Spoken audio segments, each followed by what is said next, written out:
Ça, c'est toi vers la fin de ta séance. Après avoir fait du développé couché, des élévations latérales, des tractions et des rowing. Puis là, tu te souviens qu'il te reste les bras.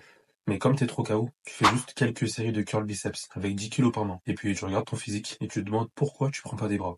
Tu négliges les bras. Il est temps de le reconnaître. Et c'est pas parce que tu les travailles via des exercices polyarticulaires que ce sera suffisant.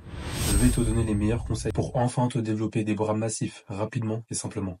Reste bien attentif jusqu'à la fin. Tout d'abord, c'est quoi les muscles importants pour vraiment faire la différence au niveau des bras? En premier, t'as les triceps, puis les avant-bras, et enfin les biceps. Je vais pas te faire un cours d'anatomie pour t'expliquer les différentes portions de chacun de ces muscles, honnêtement. Ça va pas t'avancer à grand chose. Je vais simplement te donner les mouvements principaux que tu dois faire pour les développer. On commence par les triceps. Les muscles qui, selon moi, sont les plus importants pour de gros bras.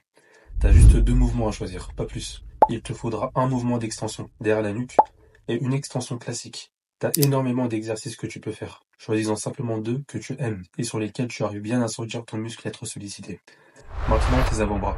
Je suis persuadé que tu ne les entraînais même pas jusqu'à maintenant. C'est une grave erreur, car ce sont les muscles qui sont les plus visibles auprès des gens. Si tu veux vraiment donner l'impression d'avoir de gros bras, tu dois leur donner une plus grande importance. Plus grande même que les biceps. Cette fois aussi, il te faut deux mouvements. Une extension et une flexion des poignets. Assure-toi de choisir l'exercice où tu es le plus à l'aise au risque de te blesser les poignets. Passons maintenant à tes préférés, les biceps. Je vais pas te le cacher. Moi aussi, lorsque je débutais, je leur donnais beaucoup d'importance. Avant de me rendre compte que les triceps étaient quand même plus importants. Encore une fois, deux mouvements. Une flexion des avant-bras, classique, et une flexion des avant-bras en prise marteau.